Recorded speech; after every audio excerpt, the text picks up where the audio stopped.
Welcome back to Fire Princess Reviews. I'm Fire Princess Lily here to tell you about comics, cartoons, and other awesome nerd shit. So, you might have just watched the SSSS Gridman review. Maybe you're just checking in for the Zombieland review. Maybe that's what you come for every week. I do actually get some viewers on the Zombieland Saga videos because I guess it's just super popular this season, as it should be. It's a great show.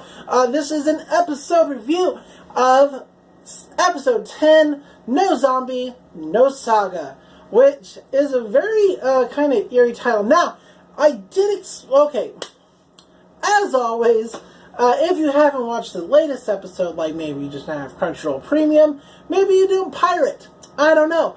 Maybe you're waiting till next week, because as I mentioned, maybe you don't have Crunchyroll Premium. There might just be some reason you haven't watched the newest episode yet, and if you haven't, you're going to want to do that before you watch this. Why? Because I'm going to talk about the entire episode in detail, plot-wise, and my feelings about it. So, with that said, you might want to pause on this, watch the episode any way you can, and come back and join us for the synopsis and, of course, my feelings about it. Because what a doozy of an episode. I wasn't quite expecting it to happen like that. So, yeah.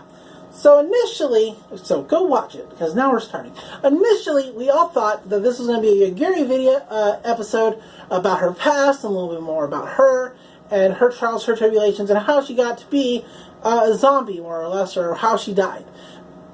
That is not what we got at all. So what exactly happened?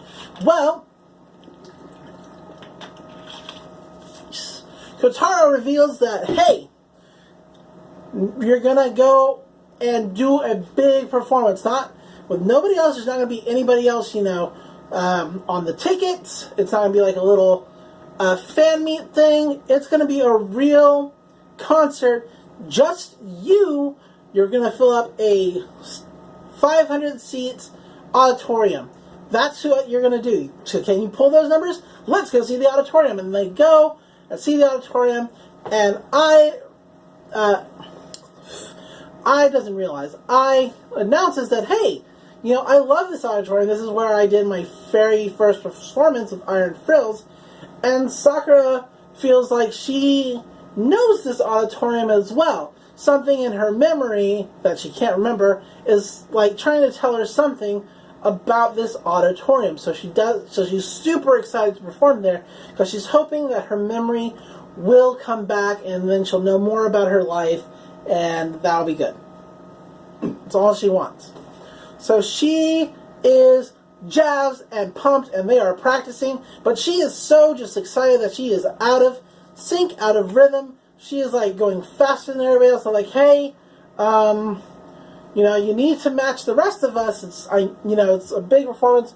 I know that you want to, you know, do the best you can. We all want to do the best we can, but we're not going to do the best that we can do if we're out of sync.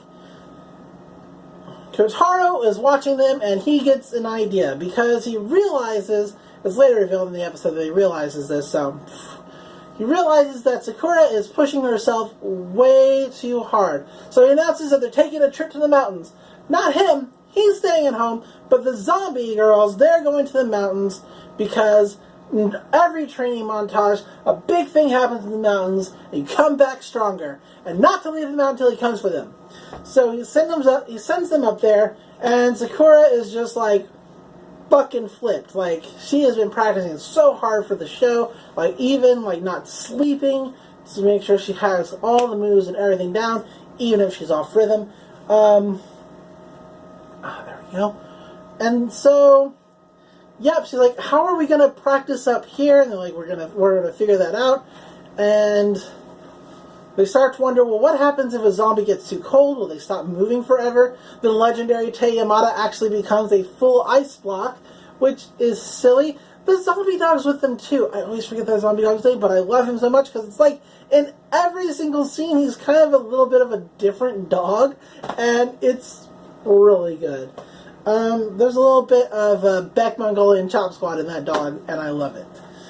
So they're like, if only we had a fire. And Lily's like, I can make a fire. I know how to do that. I had to play such and such girl on such and such other. Like, we're never heard of it. But go ahead and do it. And Yukari offers to go find food. And Ai goes off to hunt, and Juko goes off to fish. And Sakura's like, but we have to practice. And so, continues to kind of go on like this. Lily, like, of course, they make shelters, and, you know, they're trying to hunt a baby boar, but it's not going well, and all these things that are not practicing for the upcoming show, which is driving Sakura absolutely fucking nuts. And rather than talk to her team about it, she just goes off alone and practices on her own, thinking that they've forgotten about the very important show. Well, one day they're sitting around the campfire, and Saki says, alright, so we put it off long enough, there's something we have to do. And Sakura thinks she's talking about, you know, practicing for the show, and she's like, finally, y'all are on the page that I'm on, we need to, like, do this. And Saki's like, yep, that's right. We need to eat meat. We're zombies, gotta have meat, right? And by the way, Sakura's getting, like, a lot of advice from everybody on this trip. Like, Junko's like, hey, you know, you gotta, you know, slow down, take your time, otherwise, you know, you can't catch any fish. Aya's like, you know, if you're too quick, if you're too fast, you'll scare off your prey. You know, they're metaphors that she needs, that they're talking about hunting and fishing, but they apply to idling as well, even if they're not meaning to give that kind of advice to her. But she's like, but yeah, Saki was like, let's go eat some meat. And I was like, that baby boar is way too, you know, scared right now. I don't think we're going to be able to hunt it down. Saki's like, it's not your fault. You did your best, but we're going to lay a trap. And they make a pit trap for the baby boar. Now, they dig it, they cover it up. Sakura's like, what the fuck is this? And then they hear the rustling in the bushes. And all the other girls run off and hide. Even Tay, which I feel like Tay isn't necessarily, yeah, that's a train, it's super loud, it happens around here. I'm not restarting the video. I feel like Tay isn't as asleep as we think she is. She obviously can follow commands, and she is really good at the dancing and doing her choreographed parts for their shows. So something's up with Tay, and I don't know what it is. But it's entertaining the whole time. So, yeah. Hear the rustling, Sakura gets freaked out, and she falls into the pit instead. And just as they're about to go help her out, you come from out of their hiding places, a giant boar with the little baby boar riding on top of it comes out, and it's great. It's really great. I love it a whole lot. And, it comes up to Sakura, and it's, like, super pissed and angry, because I guess Baby's been telling stories about arrows and, you know, whatever. And so it bites Sakura's head and rips her out of the hole, shakes her about, and separates the head from the body. And it's at that point that the legendary Tay Yamada, you gotta say it like that, you gotta, comes out, bites the boar, and frees Sakura's head. Sakura is pissed. This is not what idols do. Idols don't get, you know, they're supposed to be, you know, covered in sweat from practicing, not supposed to be covered in boar slobber from failed hunting trips. It's about this time that Kotaro shows back up, and she fucking lets him have it. She just, like, this was, like, not what I signed up for. This is not, you know, what idols do. We're here to be idols. Blech. Sorry, stretching. And so she realizes that she makes everything super awkward when she says that.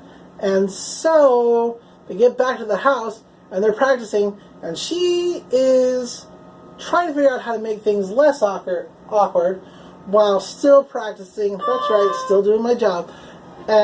Still practicing for the big show. There goes a truck. I know who it is. Anyway, so problem, she's still out of sync with everybody. She's going ahead, and I was like, hey, remember, you have to match us. We have to be in sync. And rather than say, you're right, I'm sorry, she is, like, convinced that she has worked the hardest for this at all, out of all of them, and says, it's not my fault that I'm not in sync. While y'all were playing in the fucking woods, I was practicing my part dancing. I have all the choreograph memorized, and it's not my fault. And she kind of storms out. It's this point that Yaguri goes and finds Kotaro. He's eating at some restaurant. She announces herself, of course, to the owner of the restaurant, as one would as a courtesan. And she starts, doing a geisha dance while she talks to Kotaro because she's there to entertain. And so,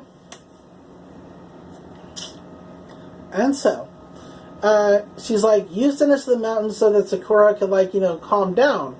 And, right? And he's like, yeah, well, if she's all too, in her own head, it's not going to be good for us, and we really need, this is just, the first step to saving Saga is this big concert. We cannot fuck it up right now.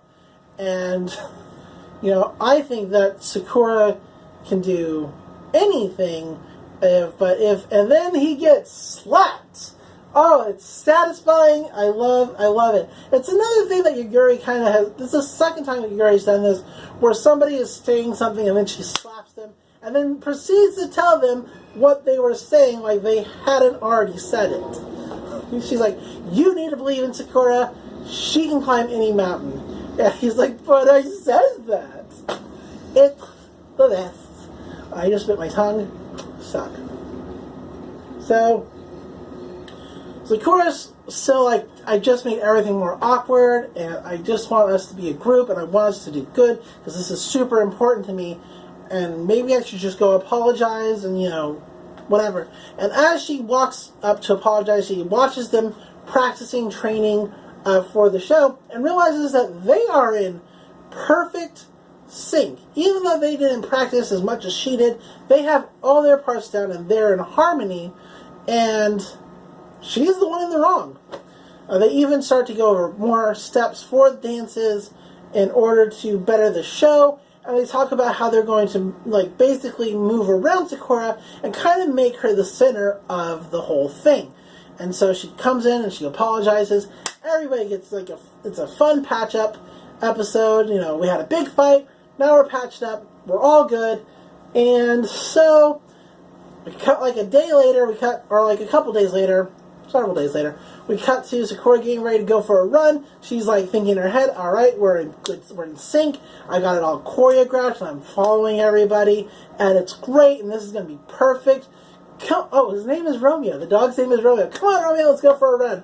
And that's when she makes a reunion special, or she gets reunited with Truck-kun.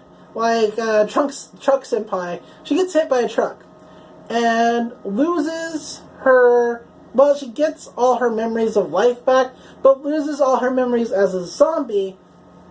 Those are gone. And that's kind of how the episode ends, is Sakura where am I? After remembering everything that she had gone through in life. So,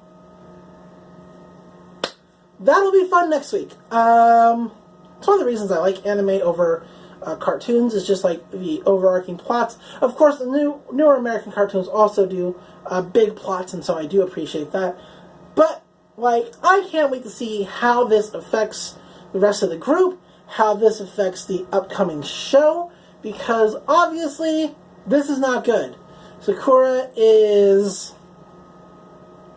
remembering things from life, but she doesn't remember anything about after her death, and that is obviously going to cause some problems. Are they going to have to train her in all the songs again? Is she going to flip out about being a zombie, or that they're zombies? I don't know. Probably a little bit of both. Or she'll remember everything at the last minute, and it'll be great and heartwarming. We could have a whole episode of the latter, and then the final episode is that. So, or the former, and then the final episode is the latter. Anyway, not important. But I can't wait to see it. I really liked this episode. I liked that, the girls are coming together. I love anything that I love anything that any of them do, but if Saki or Yaguri are doing something, or Tei is doing something, I am instantly just transported to those scenes, and I love them a lot. So, there is that. So, I really was hoping to find out more about Yaguri and her past. We are only getting 12 episodes this season. I don't know if there is going to be a second season. So, it doesn't feel like there's a lot of time to talk about Tay or Yagiri and how they died or why they're the way they are. And I am a little disappointed in that. I was really hoping for that. That's all I have to say about the episode. Good, but also a little disappointing just in that I wanted to know more about Yagiri. And so that's it. So, the next video is going to be previews. Then, yeah, there's no special episode about Red Dead Redemption 2. I do want to make that video, just my thoughts and feelings about it, but I just need to find the time to do it. And I don't want it to be a main video, like, you know what I mean? So, yeah. So, but, until next time, I'm Fire Princess Lily. This is Fire Princess Reviews. Love comics, love cartoons, and I will see you in the next video. Bye!